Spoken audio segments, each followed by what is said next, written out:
अस्सलामुअलैकुम। आपने तो पहले वीडियो देख लिया ना, किचन में मोबाइल लेना कितना ख़तरनाक हो सकता है। एक्चुअली थोड़ी बात करना उतना ज़्यादा ख़तरनाक नहीं हो सकता। किचन कितना गर्म होता है ना, उसमें हम नॉर्मल ही एक लंच भी बनाने ठहरें तो हमको 3 घंटे तो लग ही जाते हैं।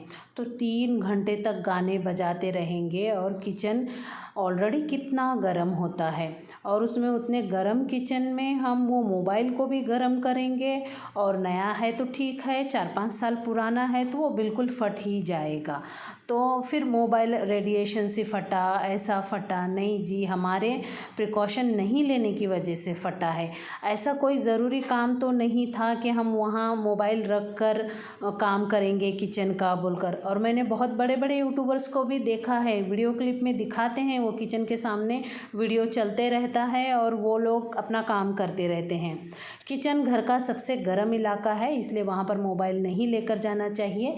मैक्सिमम तो मोबाइल है ना खुद की गर्मी और किचन की गर्मी से फट जाता है। चलिए, आज मैं है ना आपके साथ 5 तरह की दाल की रेसिपी शेयर कर रही हूँ। मतलब एक दाल में पाँचों दाल डालेंगे। सब मैंने एक एक मुट्ठी लिया है। तुअर दाल 1 मुट्ठी, चना दाल 1 मुट्ठी सुबह ही भिगो ली थी, मसूर की दाल 1 मुट्ठी, मूंग की दाल 1 मुट्ठी, उड़द की दाल 1 मुट्ठी। अगर मूंग और उड़द की दाल आधी आधी छिलके वाली लेना तो ये दाल का टेस्ट एकदम बढ़ जाता है। चलिए, आप भी किचन में काम करते हैं और मोबाइल वगैरह यूज़ करते हैं तो मत करिए। 2-4 बातें होंगे तो करके रख दीजिए, तब मोबाइल ठंडा ही होता है। और इस तरह से लगाकर रेसिपी वगैरह देखना, या फिर इस तरह से लगाकर गाने वगैरह सुनते या फिर अस्तगफिरुल्लाह वगैरह सुनते ना करें काम। चलिए, धनिया पाउडर, ज़ीरा पाउडर, काली मिर्च पाउडर, शाहज़ीरा, लाल मिर्च पाउडर, हल्दी पाउडर डाल दिया है। और इधर टमाटर कट कर रही हूँ। टमाटर कट करने का एक तरीका बताती हूँ, देखिए मैं आपको। इस तरह से आधा आधा करके इस तरह से क्रॉस करेंगे टमाटर को। अगर ऐसा टमाटर आप दाल में डालेंगे ना तो सिर्फ टमाटर की सुइयाँ मिलेंगी छिलके की आपको, टमाटर उतनी अच्छे से गल जाएगा। कई लोगों की शिकायत होती है ना, दाल में टमाटर नहीं गलते हैं बोलकर। ऐसा कट करके देखिए, दाल में टमाटर जल्दी गल जाएंगे। आज तो मैं लौकी की दाल बना रही हूँ, आप इसी तरह से पालक की दाल भी बना सकते हैं। ये बहुत ज़्यादा टेस्टी दाल लगती है। थोड़ा सा फीका गला हुआ मटन भी डाल देंगे ना इसमें तो दालचे का रूप ले लेगा। वैसे ही सादी दाल भी खाने में बहुत मज़ेदार लगती है। चलिए, हरा धनिया कितना खूबसूरत आया है ना, बारिश के दिन चल रहे हैं और मुझे लगता भी है हरा धनिया, तो मैंने इतना सारा बड़ी सी पेंडी ला ली हूँ। पर इसमें मिट्टी बहुत ज़्यादा है। पिछली बार मैंने साफ़ कर लिया था इतना सारा हरा धनिया, माशाल्लाह अच्छा रहा, लेकिन मुझे मेहनत बहुत पड़ी। 10-12 दिन हो गया वो हरा धनिया, 12 दिन के ऊपर ही हो गया। तो मैं आज क्या कर रही हूँ, इसके 2 हिस्से कर रही हूँ। इसकी जड़ें काट ली और ये हिस्सा, इसे कुछ भी करूँगी नहीं, जैसे का वैसे उठाकर फ्रिज में रख दूँगी। और दूसरे वाला हिस्सा जो नॉर्मली चुन चान के धो के सुखा के इस तरह से बारीक कट कर डिब्बे में भर के रख दूँगी, ताकि 1 हफ्ते तक मुझे बार बार हरा धनिया कट करना ना पड़े। हरा धनिया डाल दिया दाल में और सीटी लगा दी। बार बार सीटी भी चेक करना है। ये जड़ें आज मैं पीसूँगी। 2-4 दिन से नहीं, 1 हफ्ते से मैं हरे धनिए की चटनी सुबह गर्म पानी में पी रही हूँ। और मैंने पिछले वीडियो में आपको पूछा था, मैंने मेरा कुकिंग स्टाइल चेंज किया है, क्यों चेंज किया है, कोई बता सकता है क्या बोलकर। चलिए, आज मैं ही बता देती हूँ आपको। थायराइड की वजह से बहुत फूली फूली लग रही हूँ ना, तो मैं थोड़ा स्टार्च कम वाली चीज़ें खाना शुरू करी हूँ। जैसे चावल भी उबाल कर बना रही हूँ, जवारी की रोटी बना रही हूँ मेरे लिए। मतलब जो धूप के दिन में परेशान होकर एकदम थाली थाली बनाकर खाई हूँ ना, तो अब उसका पूरा अपोज़ खा रही हूँ। इंशाल्लाह सारे फ्यूचर में आपको रेसिपीज़ मिल जाएंगी। मुझे थायराइड है बोलकर मैं सारे घर को तो पचका खाना नहीं खिला सकती ना, तो इसलिए चावल या रोटी या फिर मेरा ब्रेकफास्ट या फिर मेरा डिनर मैं अलग कर देती हूँ। बाकी खाना मैं सब घर वालों की तरह ही खाती हूँ। कोई तेल में कंजूसी नहीं, कोई नहीं। इंशाअल्लाह इस बार अगर मैं महीना 2 महीने ये डाइट कर पाई जो अभी तक हार जा रही हूँ, तो आप रिज़ल्ट देखेंगे, काफ़ी अच्छा रिज़ल्ट आता है। मैंने इससे पहले किया है, पर अब किस वजह से मेरी हिम्मत जवाब दे रही है पता नहीं, बीच में ही मैं डाइट तोड़ दे रही हूँ। जैसे ही थोड़ा सा लगे मुझे कि पेट कम हो गया, पानी कम हो गया, सूजन आती है ना मुझे, तो इमीडिएट डाइट तोड़ के अपने अपने खाने पर आ जाती हूँ। पर इस बार ऐसा नहीं करने का सोची हूँ। एक दिन भी डाइट टूटी तो दूसरे दिन मैं नॉर्मल मेरी डाइट पर ही जाने का सोची हूँ। देखते हैं क्या होता है। लग तो रहा है इस बार मेरी हिम्मत जवाब नहीं देगी बोलकर, क्योंकि मैं उतना प्रिकॉशन के साथ ही कर रही हूँ चीज़ें। चलिए, लौकी को इस तरह से मैंने छोटा छोटा कट किया। आज भिंडी है ना, मुझे कुकर में जल्दी से 1 सीटी के साथ बनाने की थी, और भिंडी कर गई कमाल। बारिश की तार देखे आपने कितने थे उसमें। अगर मैं सीटी लगा देती तो वो फेविकॉल बन जाती भिंडी जाके।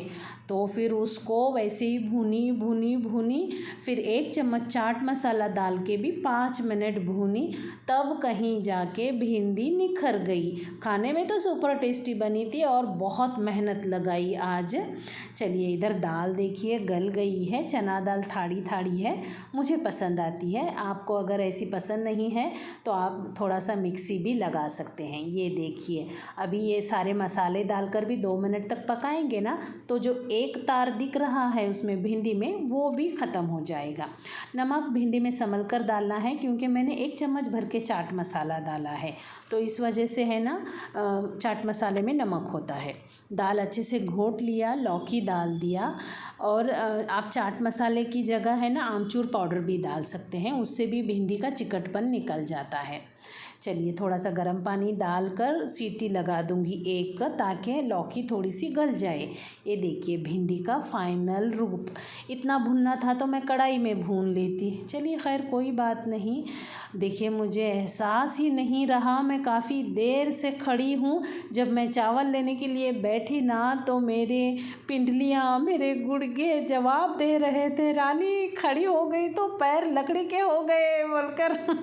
लिटरली मुझे बैठ के उठते भी नहीं आ रहा था चावल लेकर। ऐसा बहुत बार होता है, मैं भूल जाती हूँ। कभी कभार तो पानी का गिलास भर के रखे रहती हूँ, पीना ही भूल जाती हूँ, और इतना ऐसा परेशान होती हूँ मैं, क्या बिसरी। फिर ध्यान में आता है, अयो अल्लाह अयो अल्लाह, मैं पानी पीना भूल गई। फिर बैठ के पानी पी के फिर बाद में अपना काम करती हूँ। दाल का ढक्कन खोला, नमक डाला। ये तड़का थोड़ा सा डेंजर है, मतलब डेंजर बोले तो क्या, इसमें अदरक लहसुन का पेस्ट जाता है, इस वजह से ज़्यादा उड़ता है ये छरफर। तो थोड़ा सा प्रिकॉशन के साथ तड़का लगाना है। आप देखते जाइए मैं कैसा लगा रही हूँ। ये देखिए, इतना दूर रखती हूँ मैं, नॉर्मली कैमरा शायद मैं लगाती नहीं हूँ। आज मुझे याद आया, मैं ऐसे दाल के तड़के वगैरह कैसे दूर से लगाती हूँ, फ्राई वगैरह कैसे दूर से करती हूँ। शुक्र अल्हम्दुलिल्लाह, अभी तक मेरे चेहरे पर ना कोई राई उड़ी है, ना जीरा उड़ा है। तो अल्लाह का लाख लाख शुक्र है। मैं इस तरह से लंबे लंबे हाथ करके, लंबे लंबे चम्मच यूज़ करके ये सारी चीज़ें बनाती हूँ। तड़का तो आपने देख लिए ना जी, मैं बातें तो बहुत कर ली और तड़का भाग गया।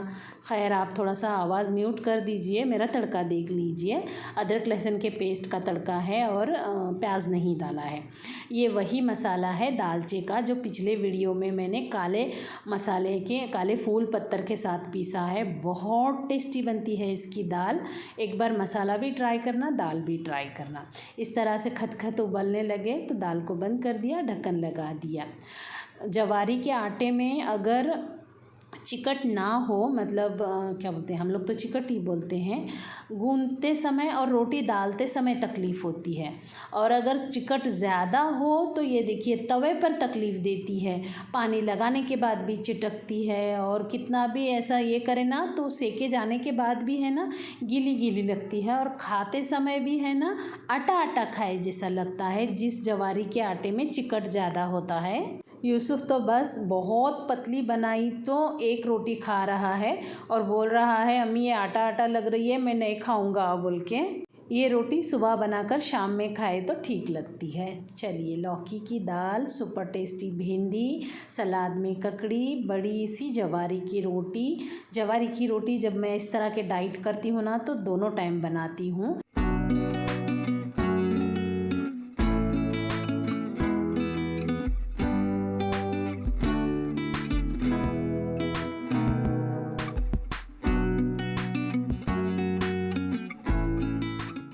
आ जाइए आप भी हमारे साथ लंच करने के लिए। पहले यूसुफ को सीधा बिठाई, उसके बाद देखिए आम है ना, ये शेपू के भाजी के बाँस के आम रहते, पता है आपको? सोया की बाँस वाले हैं बोलते हैं। हल्की वैसी स्मेल है। मैंने बहुत दिन के बाद खा रही हूँ ये आम, मुझे बहुत पसंद है। इतना सुकून मिल रहा था ये आम खाते हुए, अल्लाह का शुक्र अदा कर रही थी। और देखिए यूसुफ का चेहरा तो आपको दिख ही रहा होगा, थोड़ा सा बुखार आए जैसा आई है, थोड़ी सी गोली खा बोले तो बोल रहा है क्लास में जाकर नींद आएगी, फिर रात में खा ले बोले तो बोल रहा है रात में पढ़ाई नहीं होगी, फिर रात में नींद आएगी। तो मैं क्या करी, अभी दोपहर को आधी गोली खिला दी उसे पैरासीटामोल की, और रात में आधी खिलाई। एक्चुअली सिलेबस ज़्यादा हो गया है, पढ़ाई मतलब लेसन्स। ये देखिए मैं जो अभी काढ़ी ना निवाले से, वो टमाटर का छिलका है, सुई जैसे ही रह जाएंगे। और दाल तो सुपर टेस्टी बनी है, बहुत टेस्टी बनी है। इस तरह से चावल के साथ रपाट के खाएंगे ना आप, क्या मैं बोलूँ, आप दाल की खुशबू से दिल खुश हो जाएगा।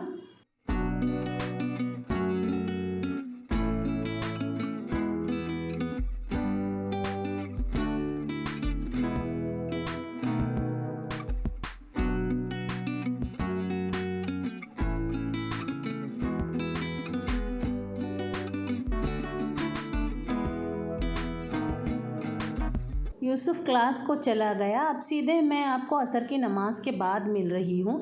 ये बिल्ली है ना, मुझे बहुत परेशान करके रखी है। यहाँ सू करके जा रही है हर रोज़, उसको जब लग रहा है ये इलाका उसका है। तो मैं आज ये क्या कर रही हूँ, ये हीट यहाँ स्प्रे कर रही हूँ हल्का हल्का, ताकि दोबारा वो सू ना करे।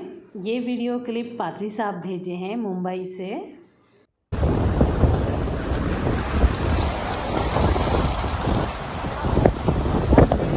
वेट लॉस या वाटर लॉस बोल सकते हैं।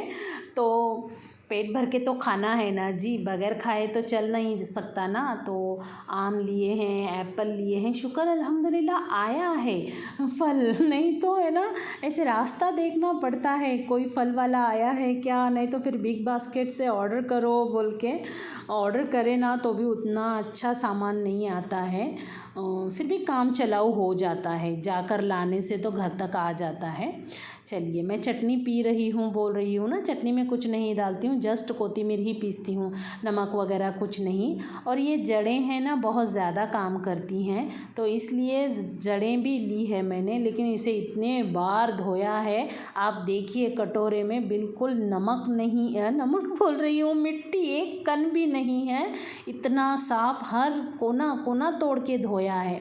फिर भी मैं क्या करूँगी, अब ये चटनी है ना पीस तो ली, ऊपर ऊपर से यूज़ कर लूँगी, नीचे के 2-4 चम्मच जो बचेंगे वो डिस्कार्ड कर दूँगी, क्योंकि थोड़ी भी जो बची हुई मीठी है वो नीचे रह जाएगी।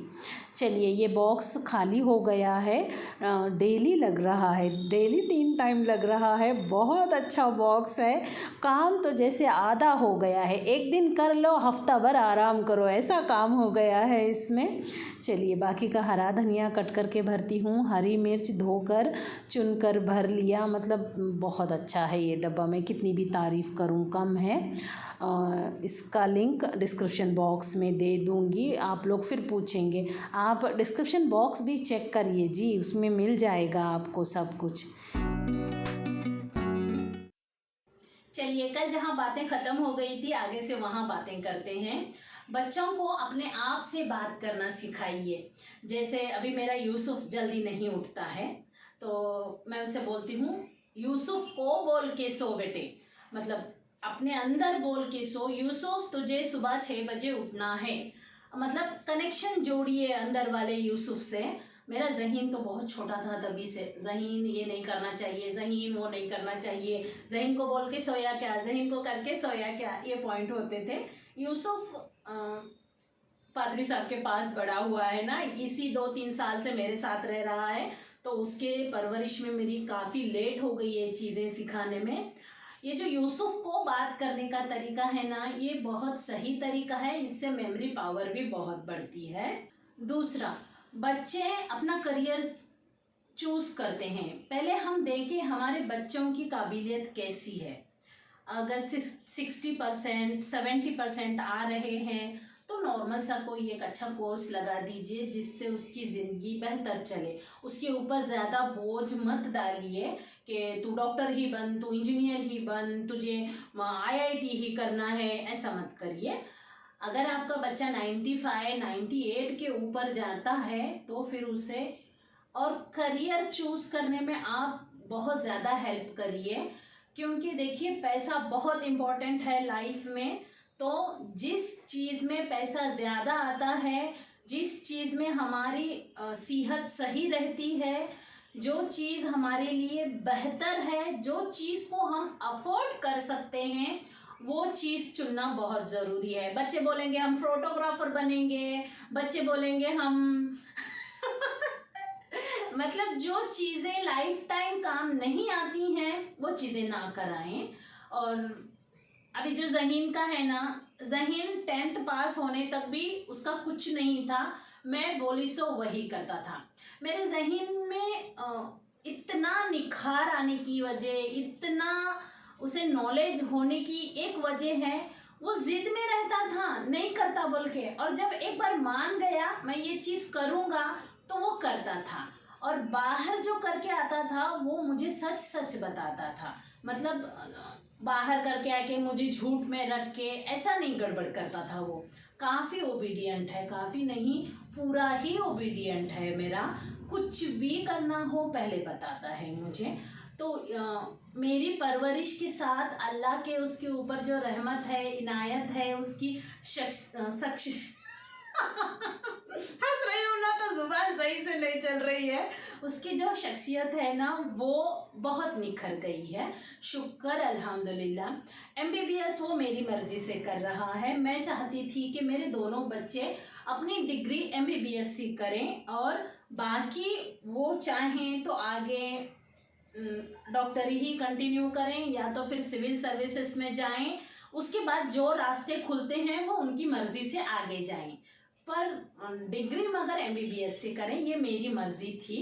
और मैं जब ज़हीन 4 साल का था मैंने तभी डिसाइड किया था कि मैं मेरे बेटे को डॉक्टर बनाऊंगी इतनी लंबी प्लानिंग करती हूँ और वो प्लानिंग मैं सोचती हूँ और अल्लाह के दरबार में हाथ उठाती हूँ, अल्लाह ये हुना मुझे, अगर ये मेरे लिए सही नहीं है तो मुझे तो सही बना के दे, मुझे ये होना। और मैं जब अल्लाह से बातें करती हूँ ना, मैं जब छोटी थी, बहुत छोटी थी, अरबी क्लास को जाती थी, तो मेरे उस्ताद मुझे सिखाते थे अल्लाह को दोस्त समझ को बात करने का, जो भी हमारे दिल में रहता वैसे बात करने का। तो मेरी वो जो बचपन से आदत है ना वो कंटिन्यू है। मैं कुछ भी हुआ ना, अल्लाह को लिटरली मैं आपसे इतनी बातें करती हूँ ना, इससे कहीं ज़्यादा मैं घंटों अल्लाह के साथ बातें करती हूँ। रोटी बनाते हुए भी कुछ भी ये हुआ तो अल्लाह ऐसा हुआ, अल्लाह वैसा हुआ, और मैं बहुत सारे वीडियोस में शेयर भी कर चुकी हूँ।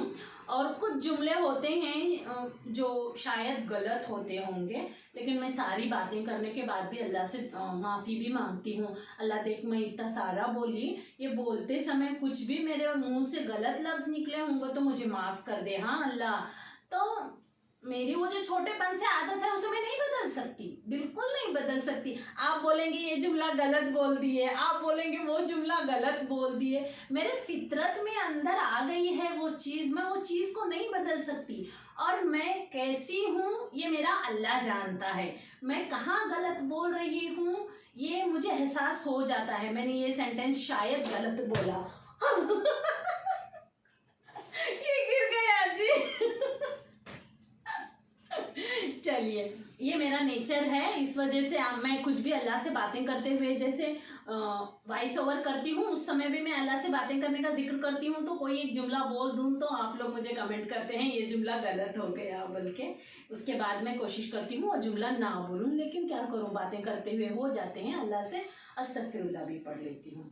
चलिए दूसरी बात, छोटे जो बच्चे होते हैं ना, उनके दिल में कभी भी डर मत डालिए जी। बौगा आता खाना खा, भूत आता खाना खा, अंदर में जौनों को भूत रहता है, बिल्कुल ये लफ्ज़ ही मत निकालिए बच्चों के सामने। क्योंकि छोटे बच्चों के दिमाग में एक बार अगर कोई चीज़ बैठ गई तो आप समझ जाइए वो चीज़ निकालना नामुमकिन है, वो डर निकालना नामुमकिन है। तो इसलिए अगर बच्चा कुछ गलत कर रहा है तो उसे प्यार से समझाइए, गुस्से से समझाइए, पिटाई करके समझाइए, कुछ लालच देकर समझाइए, कुछ छीन कर समझाइए, मगर डराइए मत। अगर एक बार बच्चे को डराएंगे तो समझ जाइए वो लाइफ टाइम के लिए डरता रहेगा, ये चीज़ें। और जब बच्चे थोड़ा बड़े होते हैं ना, उन्हें ये बात ज़रूर बताएं कि लाइफ में कुछ भी हो, कैसा भी वक्त आए बेटे, जैसे ही तुझे लगे कि मैं यहाँ ये चीज़ नहीं झेल सकता, सीधा अम्मी अब्बा पास आने का। और ओपनली बताओ उनको, कहीं फैन में रस्सी नहीं डालने का, कहीं बिल्डिंग से जंप नहीं लगाने का ये चीज़ें बिल्कुल अलाउड नहीं हैं। तू भले ही 1 साल फेल हो जा, 2 साल फेल हो जा, मगर वो चीज़ें अलाउड नहीं है। तेरा करियर हमारे लिए इम्पोर्टेंट है, उससे ज़्यादा इम्पोर्टेंट तू है हमारे लिए। तो जब तू किसी चीज़ से तुझे डर लगने लगे और तू उस चीज़ से हार मानने लगे तो सीधा अम्मी अब्बा के पास आने का बेटे, ये चीज़ें समझा कर रखिए। चलिए अभी तक मैंने मेरे ज़हीन के बारे में बताई, अब आने वाले वीडियोस में यूसुफ के बारे में भी बताऊंगी। और मैंने सोचा है कि ऐसे जैसे जैसे मुझे कुछ चीज़ें याद आती जाएंगी ना, तो वो सारी चीज़ें मैं आपके साथ शेयर करती जाऊंगी। इसलिए वीडियो को पूरा देखा करें। भले ही आपके पास टाइम नहीं है तो मैंने पिछले वीडियोस में कैसे आगे भगाना है वो भी दिखाकर, आगे भगाना नहीं, स्पीड कैसे करना है वो भी दिखाया है। आप वैसे स्पीड करके भी पूरा वीडियो देख लीजिए, क्योंकि नॉलेज है ना, कितनी भी हो वो कम ही होती है। अब जैसे अभी मैं बता दूं आपको, मेरे बच्चों में इतना निखार लाने की वजह, एक तो मैं यूट्यूब वीडियोस भी वैसे ही देखती हूँ और पिक्चर भी मैं वैसे ही देखती हूँ। मैं सीरियल्स नहीं देखती हूँ, मुझे बिल्कुल पसंद नहीं है। मैं डिस्कवरी देखती हूँ, TLC देखती हूँ, फॉक्स लाइफ हिस्ट्री देखती हूँ, ये चैनल मेरे फेवरेट हैं। और दुनिया खत्म होने वाले पिक्चर और साउथ इंडियन पिक्चर्स देखती हूँ मैं। मेरी एक सहेली का बेटा है सोनू, मुझे उसकी अदाएं बहुत पसंद आती थी। मैं वही बोलती हूँ ना, अपने आसपास के लोगों से पॉजिटिविटी कलेक्ट करो, उनकी अच्छी आदतें कलेक्ट करो। उसका जो बिहेव था ना मुझे बहुत पसंद था। जब वो सहेली जॉब के लिए, मतलब उसके हस्बैंड हमारे इधर आए तो वो बच्चा 9th में था, ज़हीन शायद 6th या 7th में था। तो मेरे पीक पॉइंट में ही मेरे सामने वो बच्चा आया। उसका बिहेव, उसका बात करने का तरीका, उसका पढ़ाई करने का तरीका, और वो मतलब बहुत समाधान, बहुत अच्छा बच्चा। फिर मैं ज़हीन को उसकी एग्जाम्पल देना चालू करी, देख बेटे सोनू भैया कैसा बात करता, तू वैसी बात करने की कोशिश कर। सोनू भैया कैसे किताबें पढ़ता, तू देख उसके पास जाके। तो काफ़ी अच्छी दोस्ती हो गई और वो मेरी सहेली को मेरे बच्चे पसंद आते थे। कितने तहजीब तमीज़ वाले हैं, कितने तहजीब तमीज़ वाले। मैं बोली मुझे तो आपका सोनू पसंद आता, सोनू की सारी अदाएं पसंद आते हैं मतलब बहुत अच्छे बच्चे हैं दोनों भी उनके। तो मेरी वो सहेली से मैंने बहुत कुछ सीखा है। और जो टीस करते हैं ना आपको, ये क्या करे, वो कैसा करे, वो गंदा है, उनको बहुत नज़दीक रखिए, उनको झिड़की दे के बात मत करिए, क्योंकि वो आपको सिखाएंगे। आप वो बोलेंगे ये कितना गंदा करेंगे, अच्छा नहीं लग रहा, तो आपका दोस्त आपके सामने वो बात बोल नहीं सकता, दुश्मन ज़रूर बोलेगा। तो आप उससे निखर जाएंगे, अल्लाह सच में गंदा लग रहा क्या है, इसको साफ कर दो, ये आपके लिए बेनिफिट है जो आपको पॉइंट करते हैं ना उनको नज़दीक रखिए भले ही दिल थोड़ा सा दुखता हो, लेकिन अल्लाह से बोलिए अल्लाह दिल मत दुखा, मेरी शख्सियत को निखार अल्लाह बोल के ये मेरा तरीका है। चलिए वैसे वीडियो कैसा लगा, पसंद आया हो तो एक लाइक ज़रूर कर दें। मिलते हैं अगली वीडियो में। अल्लाह हाफिज़।